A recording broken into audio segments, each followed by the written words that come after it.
Vamos a ir continuando con la segunda parte de la tutoría, el tema 2 sobre bacteriología. Les recuerdo que la tutoría parte uno y esta parte 2 se van a subir en la plataforma para que ustedes tengan acceso a dichas tutorías, a ambas. Como vimos en la primera parte de este video, eh, la tutoría tiene dos temas: principios básicos de microbiología, que ya analizamos la historia, evolución de la microbiología como ciencia, y también algunos elementos importantes sobre los microorganismos y su evolución. A continuación, vamos a ir según la temática del curso de microbiología básica, estudiando cada uno de los grupos de microorganismos, comenzando con las bacterias.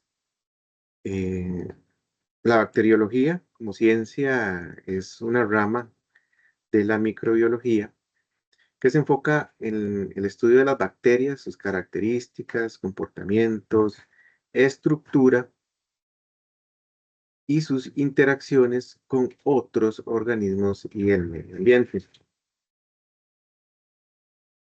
Recordemos, como vimos al inicio de la tutoría, los microorganismos son seres vivos, igual que el ser humano. Por lo tanto, necesitan de condiciones ambientales idóneas para poder crecer y desarrollarse. Al igual que el ser humano, los microorganismos, específicamente en este caso las bacterias, necesitan también de ciertas condiciones para poder crecer y desarrollarse. Por lo tanto, cada bacteria tiene una condición específica para su crecimiento y desarrollo, considerando que éstas han evolucionado y se han adaptado a diversas condiciones en el planeta. Por ejemplo, la temperatura. Cada bacteria tiene un rango óptimo de crecimiento en temperatura, en el que puede crecer mejor. Así, la microbiología ha clasificado las bacterias desde el punto de vista de su tolerancia a la temperatura en cuatro grupos. Las bacterias psicrófilas, que son las bacterias que crecen a temperaturas bajas, entre 0 grados y 20 grados Celsius. Segundo grupo, como vimos en la primera parte brevemente, son las mesófilas, que son la mayoría. En este grupo, las bacterias crecen en temperaturas moderadas, una temperatura promedio entre 20 y 45 grados Celsius. Por eso la mayoría de los patógenos humanos son mesófilos, con un óptimo alrededor del 37 grados Celsius. Tenemos también las bacterias termófilas. Estas prefieren temperaturas elevadas entre 45 y 80 grados Celsius. Quiere decir que son bacterias que se han adaptado a crecer a temperaturas altas. Y también tenemos las hipertermófilas. Estas pueden sobrevivir a temperaturas a más de 80 grados Celsius. Como ven, han evolucionado para poder crecer a los diferentes rangos de temperatura que existen en el planeta. Ellas también necesitan unas condiciones óptimas de pH. Recordemos que el pH afecta la actividad enzimática de la estructura de las proteínas bacterianas. Por eso la microbiología también las ha agrupado en tres grupos. Las bacterias acidófilas, que son bacterias que prefieren medios ácidos para crecer en un pH menor a 5.5. Las bacterias neutrófilas, que crecen en un pH cercano a la neutralidad, por ejemplo, pH de 6.5 y 7.5, y también las bacterias alcalófilas. Estas se desarrollan en pHs básicos de de más de 8. Un momento, por favor.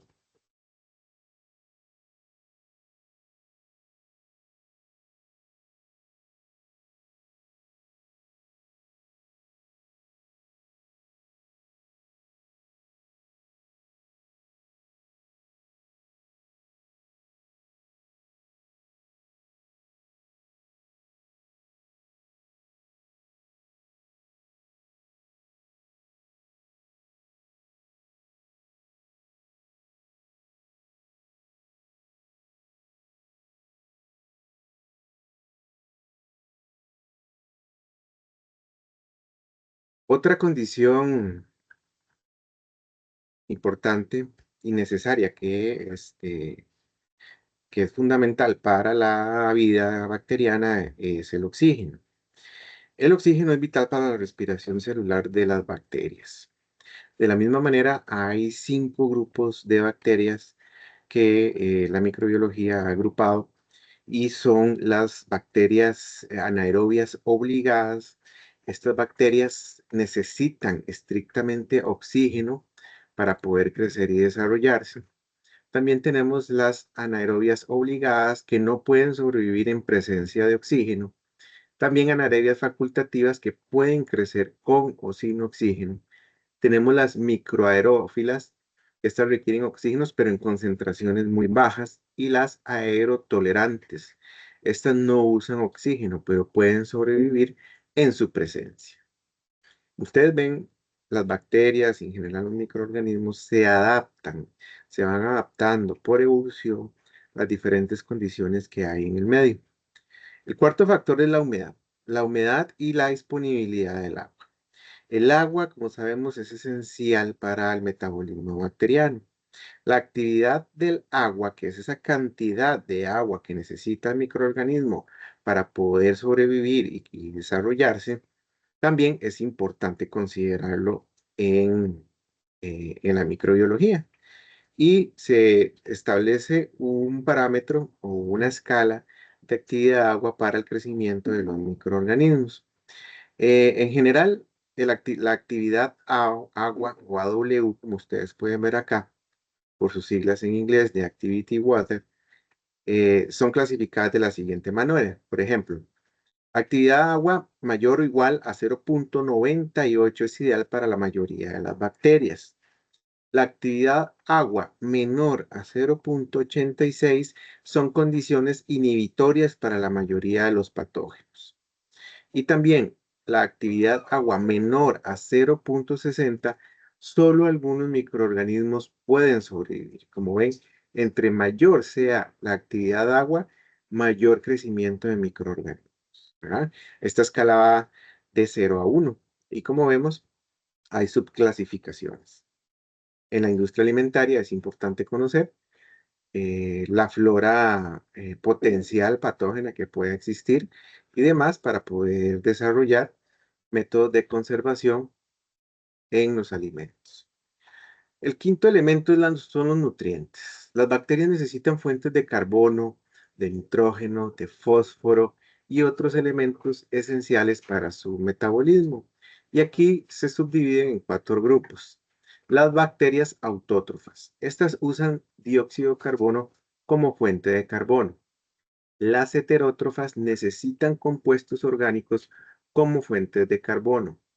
Las quimiotróficas obtienen energía de reacciones químicas y las fototróficas utilizan la luz como fuente de energía. El sexto factor o condición ambiental es la presión osmótica. Las bacterias pueden ser sensibles a la concentración de solutos en el entorno. Por lo tanto, se han clasificado a 2 grupos. Las halotolerantes, que son bacterias que soportan altas concentraciones de sal, y las halófilas, que requieren medios con alta salinidad. La séptima condición o factor importante para el crecimiento de los microorganismos y de las bacterias es la luz y la radiación. Aquí algunas bacterias pueden ser afectadas por la luz ultravioleta y otras formas de radiación.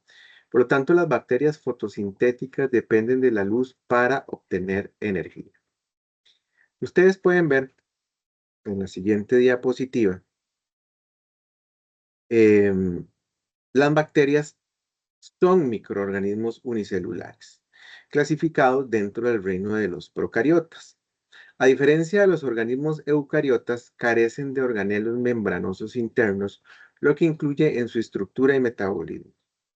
Los avances de la ultraestructura bacteriana han permitido identificar bioquímicamente muchas fracciones subcelulares, lo que ha facilitado la clasificación taxonómica de estos microorganismos y su relación con el ser humano, tanto como parte de la microbiota normal como en el contexto de los patógenos.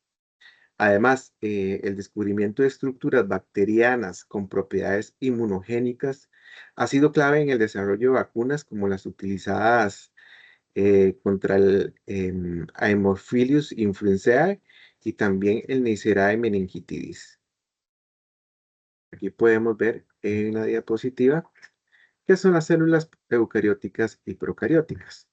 Las células animales, de los animales, las plantas y los hongos son eucariotas, palabras del griego que significa núcleo verdadero. Las bacterias, las arqueas y las algas azul verdosas son miembros de las procariotas, del griego núcleo primitivo. Las arqueas o arqueobacterias se asemejan a las bacterias en muchos aspectos, pero representan un dominio único desde las bacterias y las eucariotas. Características generales de las células bacterianas o procariotas. Bueno, el tamaño generalmente entre 0.5 y 3 micras en promedio, con algunas excepciones que pueden llegar a medir hasta 10 micras. Estructuras unicelulares sin comportamientos internos no presentan organelas como mitocondrias, retículo endoplasmático, núcleo. Tienen una reproducción asexual por fisión binaria, no requieren mitosis ni meiosis. El material genético está en un solo cromosoma circular, sin histonas ni envoltura nuclear. La pared celular está compuesta por peptidoglicano, que es una estructura clave en la resistencia mecánica y osmótica. Poseen ribosomas de tipo 70S, diferentes a los ribosomas 80S de las células eucarióticas, lo que permite el desarrollo de antibióticos más específicos. Y tienen un metabolismo acelerado, con tasas de división celular mucho más rápidas que las células eucariotas. Desde el reino procariota se distinguen eubacterias y arqueobacterias. Las eubacterias incluyen las de interés médico, mientras que las arqueobacterias habitan en ambientes extremos, que es importante. Ok, aquí podemos ver un cuadro de diferencias claves con los eucariotas. Por ejemplo, las características de las procariotas: el núcleo no definido, ADN en el citoplasma. Las eucariotas, el núcleo está presente, rodeado por membrana. En cuanto a organelas, las procariotas, las bacterias procariotas no tienen organelas membranosas, y las eucariotas poseen mitocondria, retículo endoplasmático, etc. Las bacterias procariotas tienen pared celular compuestas por peptidoglicano en la mayoría de las bacterias, y en las eucariotas está compuesta por celulosa en las plantas y quitina en los hongos. Como dije anteriormente, en cuanto a los ribosomas, las procariotas tienen ribosomas 70S de tipo 30S y 50S, y las eucariotas 80S de tipo 40S y 60S. Se reproducen las bacterias procariotas por fisión binaria y las eucariotas por mitosis o meiosis. Dentro del reino procariota se diferencian dos grandes grupos, como les dije: las eubacterias, que incluyen las bacterias de interés médico, como la Escherichia coli y el Staphylococcus aureus.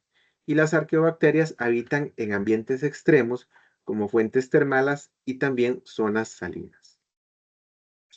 En cuanto a la morfología de las bacterias. Ok, bueno, existen diferentes formas de bacterias, y la forma de la bacteria está determinada por su pared celular, lo que puede o lo que permite clasificarlas en cocos, que son esféricas o ligeramente ovalados, como el Staphylococcus aureus y el Streptococcus. Aquí podemos ver ejemplos. Aquí esto es tomado de, no puse la fuente, hay que me disculpan, em, del libro de texto para estudio. El coco, vamos a ver aquí los cocos. Los bacilos, forma cilíndrica o de bastón, como por ejemplo la Escherichia coli o el Bacillus anthracis. Vamos a buscar el Bacillus por aquí, son el 8. Vemos aquí el 8 por acá. Los espirilos, forma espiralada con diferentes grados de curvatura, por ejemplo, el Treponema pallidum o Borrelia. Estos espirilos, vamos a buscarlos por aquí. Cocos, diplococos, cocos en adelante, cocos racimos, cocos bacilos, el 7.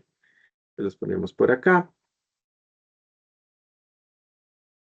Espirilos eran, espirilos. Espirilos no están por acá. Cocobacilos. Los cocobacilos son bacilos cortos con apariencia intermedia entre cocos y bacilos. Los filamentosos, cadenas alargadas de bacilos.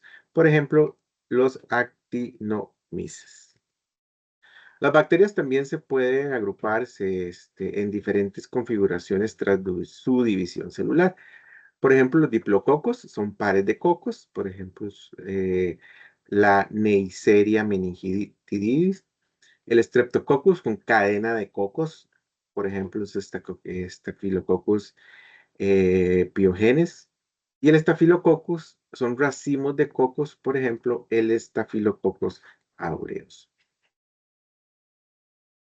Bien, en cuanto a la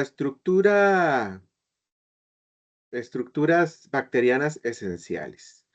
Bueno, las bacterias tienen una envoltura celular que incluye la membrana plasmática que controla la entrada y salida de sustancias. Esta es una bicapa líquida, lipídica que regula el transporte de sustancias. Aquí lo podemos ver en la célula eucariota. Aquí se los puse, eucariota, la membrana plasmática.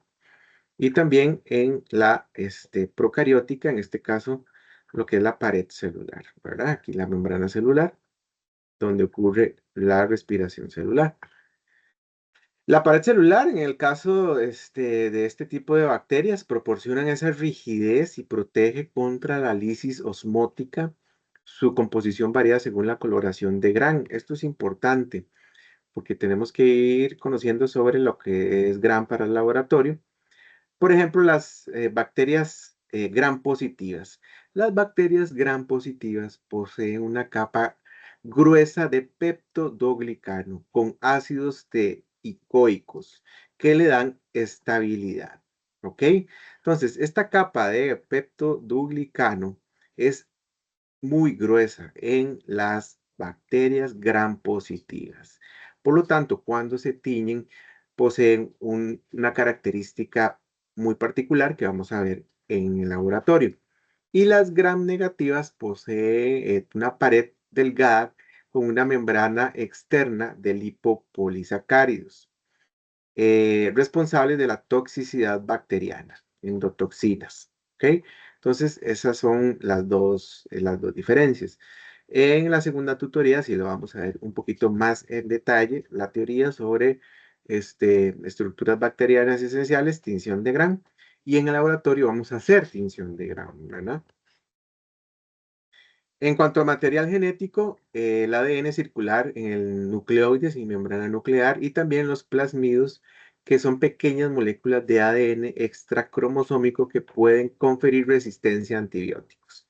Como les decía, la presencia de ribosomas de tipo 70S es característico de este tipo de microorganismos y son un blanco muy importante en la microbiología porque a partir de este tipo de bacterias se utilizan para el desarrollo de antibióticos como la tetraclicina y los aminoglucósidos. Aquí podemos ver estructuras bacterianas variables.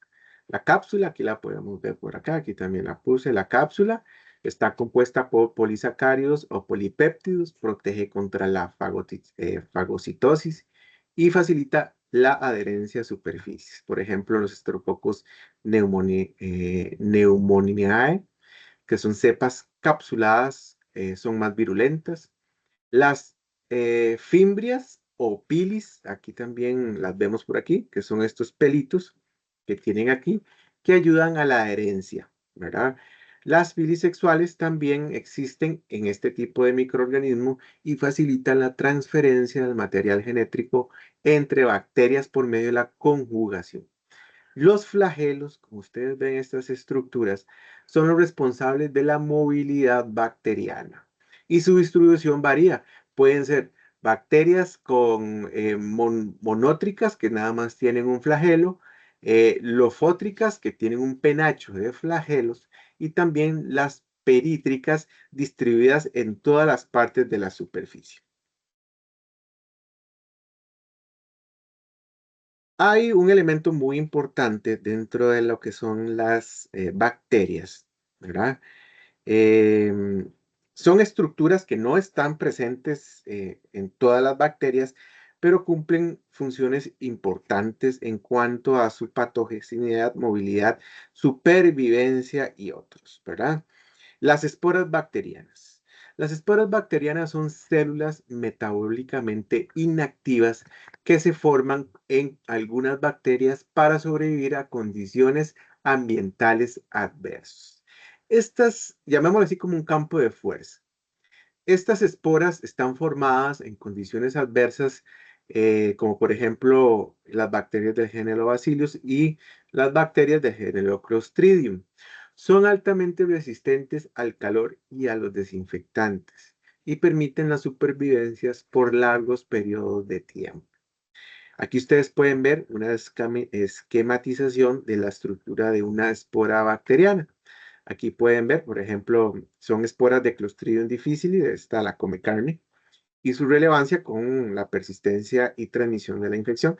Es una investigación interesante que podrían darle una ojeada. Ahí les dejo el enlace. Aquí pueden ver el núcleo de la bacteria, la corteza, la pared celular, la membrana externa y esta cubierta, ¿verdad? Esta cubierta que forma esta espora o expo, exosporium, ¿verdad? Que es ese campo de fuerza que las protege contra desinfectantes, contra el calor, contra ambientes secos, contra ambientes muy salinos, qué sé yo, ¿verdad? Cualquier factor o factores que puedan destruirla, puedan matarla, pueden generar este tipo de defensa, ¿verdad? Bueno, implicaciones médicas de la bacteriología. El estudio de la morfología y estructura bacteriana tiene implicaciones en cuanto a la identificación y diagnóstico microbiológico mediante técnicas de tinción y cultivos. También la clasificación bacteriana, esto para establecer tratamientos adecuados para el desarrollo de antibióticos dirigidos a estructuras específicas como la pared celular y también vacunas basadas en componentes bacterianos como cápsulas y proteínas de membrana. Ok, bueno, en conclusión, el crecimiento detallado de la morfología y la estructura bacteriana es fundamental en microbiología médica. Permite comprender la diversidad de formas bacterianas, su relación con el ser humano, los mecanismos de patogenicidad y la eficacia de antibióticos y vacunas. Y no solamente en microbiología médica, también en la parte de microbiología alimentaria y otras áreas de la microbiología. Este estudio es clave para la identificación y clasificación de los microorganismos, así como para el desarrollo de estrategias de control y también de prevención de enfermedades infecciosas. Muy bien, vamos a seguir por aquí. Ok, solamente como para como ampliar un poquito sobre los requerimientos nutricionales que tienen las bacterias. Los microorganismos requieren diversos elementos para su desarrollo y crecimiento, como hablamos al inicio, y pueden separarse en macronutrientes igual y micronutrientes. Dentro de los macronutrientes tenemos el carbono, que es la fuente principal de energía y estructura celular. Tenemos el nitrógeno, que es necesario para la síntesis de proteína y ácidos nucleicos. También tenemos el fósforo, que participa en la formación de ácidos nucleicos y fosfolípidos de la membrana. El azufre es un elemento importantísimo como componente de aminoácidos y coenzimas esenciales. El oxígeno y el hidrógeno están presentes en el agua y en diversas biomoléculas. También sales minerales que incluyen sodio, potasio, calcio, magnesio y hierro, que son fundamentales para la actividad enzimática y la estabilidad estructural de la célula. pero también necesitan elementos traza o micronutrientes. Dentro de los micronutrientes necesarios tenemos metales como el zinc, el manganeso y el hierro, que son fundamentales para la actividad enzimática y son esenciales en pequeñas cantidades. ¿Ok? Em, ok, eso y lo vimos antes, que fue esta clasificación de los microorganismos según su fuente de energía y carbono, ¿verdad? Eso ya lo vimos anteriormente. Y en cuanto a medios de cultivo, bueno, los medios de cultivo que vamos a utilizar, algunos en el laboratorio, son preparaciones que contienen los nutrientes esenciales para el crecimiento de microorganismos en el laboratorio. Se clasifican según su composición y función. Por su consistencia se dividen en líquidos o caldos que son utilizados para el crecimiento masivo de microorganismos en suspensión. Tenemos medios de cultivo sólidos que contienen agar, un 1,5% como agente solidificante y permiten la formación de colonias aisladas. Agar es una proteína extraída de las algas. También existen los cultivos semisólidos que contienen menor concentración de agar, 0,7%, y se utilizan para estudios de motilidad bacteriana. Y también medios de cultivo por su función. Existen medios de cultivo generales que permiten el crecimiento de una amplia variedad de microorganismos, por ejemplo, el agar nutritivo. También existen los medios selectivos que favorecen el crecimiento de microorganismos mientras inhiben otros, por ejemplo, el agar McConkey. Y también diferenciales permiten distinguir microorganismos según sus necesidades metabólicas, por ejemplo, el agar EMB. Y también existen medios de cultivo de enriquecimiento. Estos contienen nutrientes específicos para el crecimiento de microorganismos exigentes, por ejemplo, el agar sangre.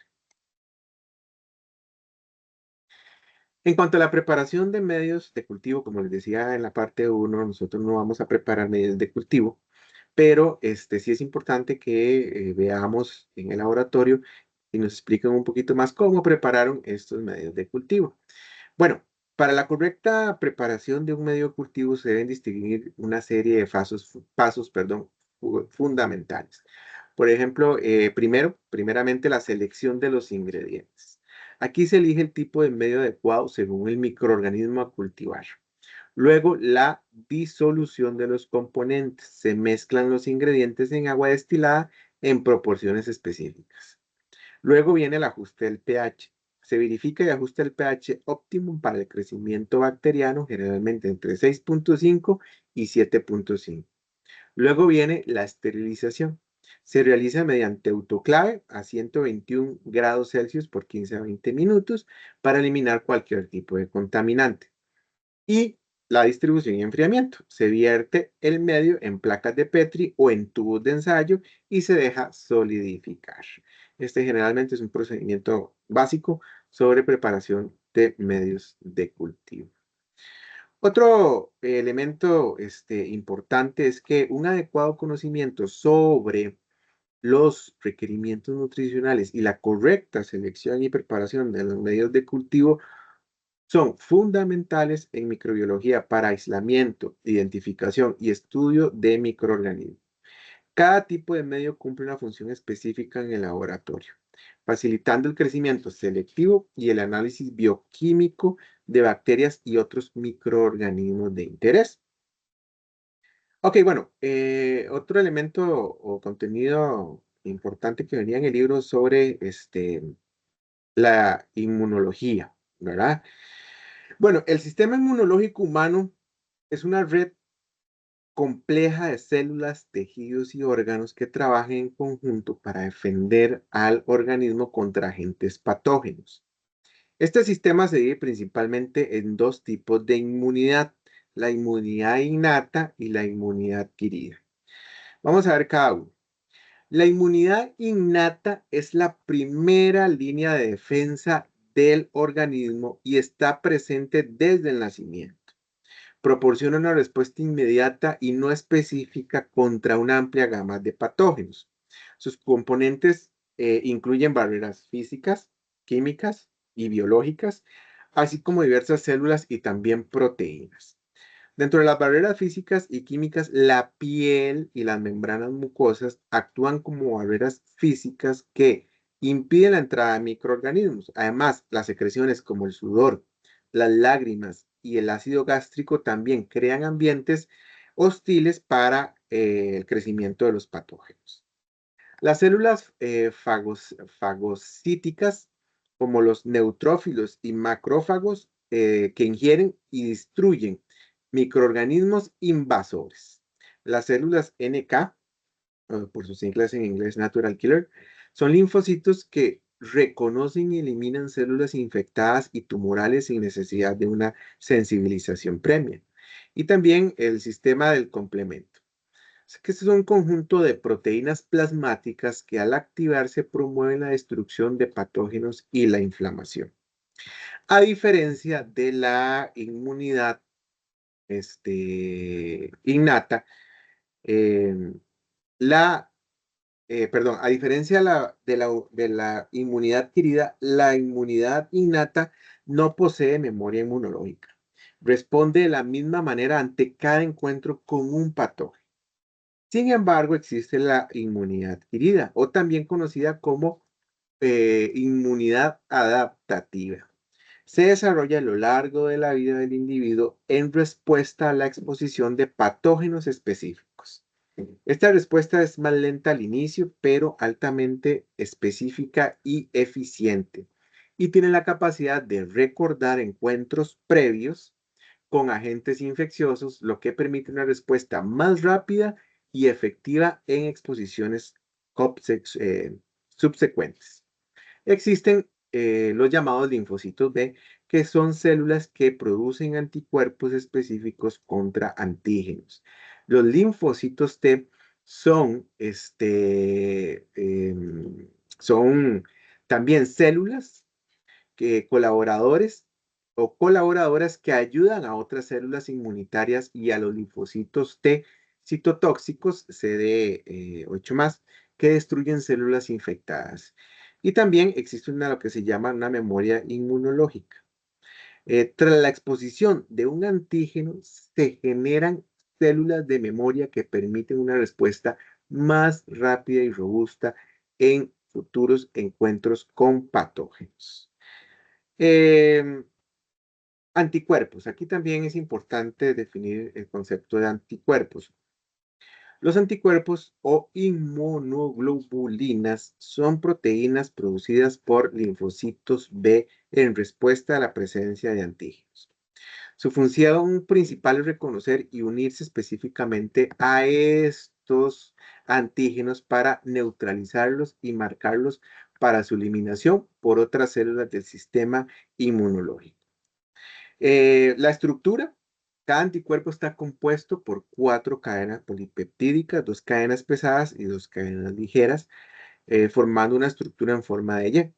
Estos extremos de las ramas de la Y contienen regiones variables que pues se unen específicamente al antígeno.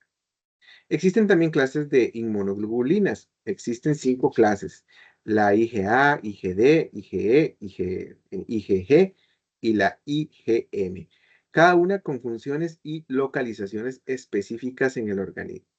¿Cuáles son las funciones de los anticuerpos? Además de la neutralización de patógenos, los anticuerpos eh, pueden activar el sistema del complemento, facilitar la fagocitosis o opsonización y mediar la citotoxicidad celular dependiente de anticuerpos. La interacción coordinada entre la inmunidad innata y adquirida es esencial para la defensa activa contra infecciones y también para el mantenimiento de la homeostasis del organismo. Por eso es importante este, su conocimiento.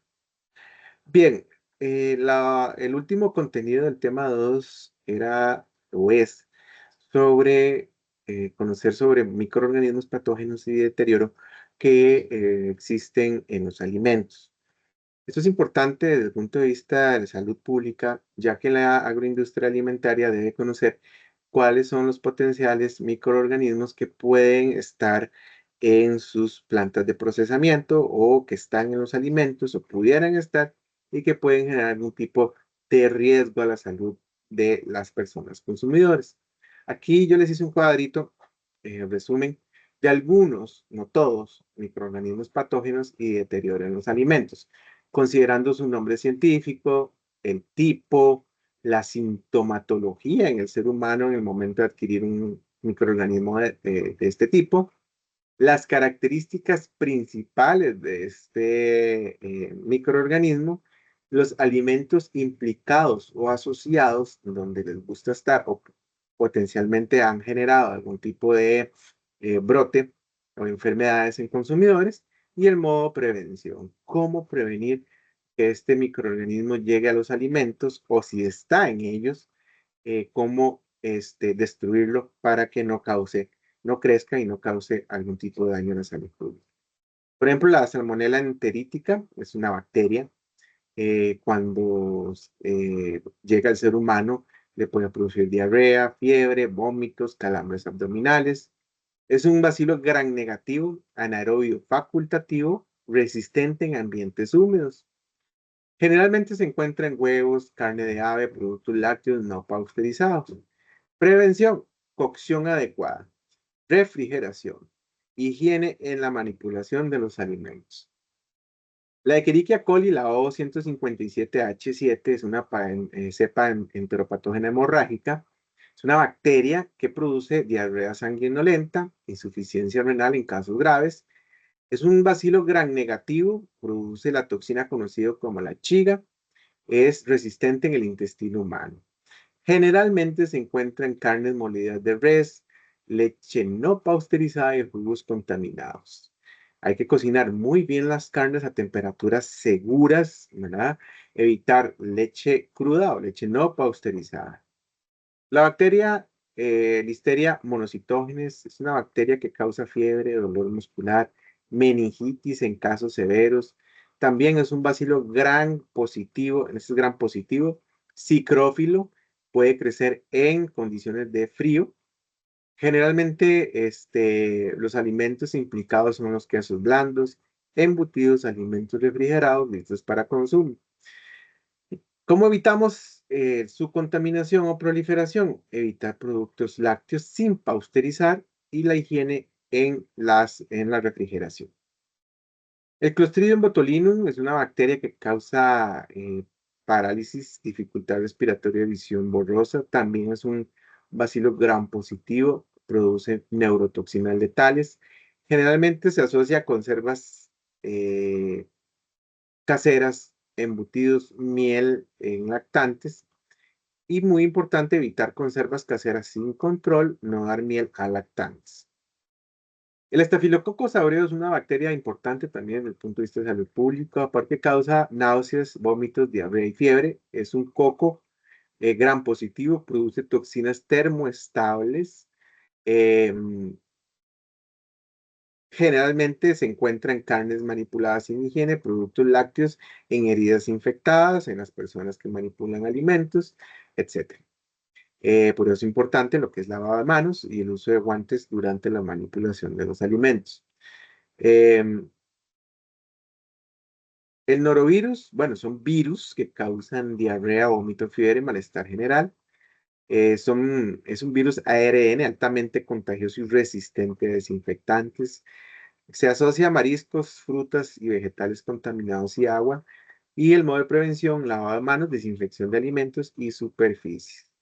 La hepatitis A también es un virus que produce ictericia, fatiga, fiebre y pérdida de apetito. Es un virus ARN que afecta al hígado, resistente a la cloración. Generalmente se encuentra en mariscos crudos o mal cocinados, agua contaminada y se previene mediante vacunación, evitando comer mariscos crudos, higiene en el agua. El Aspergillus flavus es un hongo este, que causa aflotoxinas hepatotóxicas. O sea, hay riesgo de cáncer hepático. Em, es un hongo productor de aflatoxinas que crece en granos y frutos secos. Ese moho que vemos en los panes y demás son hongos como Aspergillus flavus que causan estas toxinas o estas aflatoxinas que pueden producir cáncer. Por eso los granos almacenados, frutos secos, el pan, leche y demás tienen que estar en un almacenamiento adecuado y evitar la humedad, controlar la humedad en los lugares de almacenamiento de este tipo de productos. Penicillium de varias especies de penicillium son hongos que también producen deterioro visible, cambios de sabor y textura en los alimentos. Son hongos saprófitos, colonizan alimentos húmedos y refrigerados, como les decía, pan, frutas, quesos embutidos. Por lo tanto, el control en la refrigeración y la humedad además, como evitar productos mohosos es indispensable. Saccharomyces cerevisiae es una levadura que fermenta los azúcares y produce etanol y dióxido de carbono. Es generalmente utilizada en fermentación, pero puede deteriorar los alimentos. Generalmente jugos, vinos, productos de panadería y se recomienda un control de levaduras en el proceso de alimentos fermentados. El Cristosporium parvum es un protozoario que produce diarrea, deshidratación, cólicos. Es un parásito resistente a la cloración y sobrevive en agua y alimentos. Generalmente en agua contaminada y productos frescos se recomienda filtración de agua, lavado adecuado de frutas, la desinfección adecuada de frutas y vegetales. La Trichinella spiralis también es un parásito que produce dolor muscular, fiebre, inflamación. Es un nematodo que afecta el músculo esquelético y es transmitido por carne cruda, generalmente carne cruda de cerdo mal cocinada. Por eso es importante cocinar muy bien las carnes, especialmente la carne de cerdo. El Anisakis simplex también es un parásito que produce dolor abdominal, náuseas, vómitos y reacciones alérgicas. Es un nematodo marino que afecta el tracto digestivo humano por pescado crudo. ¿Ok? Entonces, alimentos que pueden ser implicados es el ceviche, el sushi, por ejemplo. El ácido no le hace nada, por lo tanto, no es un indicador de salubridad, ¿verdad? Él sobrevive a ambientes, al ácido del limón. Por eso es importante eh, este, precongelar el pescado a menos 48, menos 18 grados por 48 horas como mínimo para matar este gusano, este parásito, ¿verdad? Para producir platos fríos como el sushi o el ceviche. Y si se va a cocinar, cocinarlo a más de 65 grados Celsius para evitar y matarlo, ¿verdad? Evitar su contaminación. Bueno. Creo que hasta acá es lo que faltaba de la tutoría. Les agradezco mucho, como les dije en la primera parte, haber venido, haber llegado a la tutoría y nos vemos en la segunda tutoría.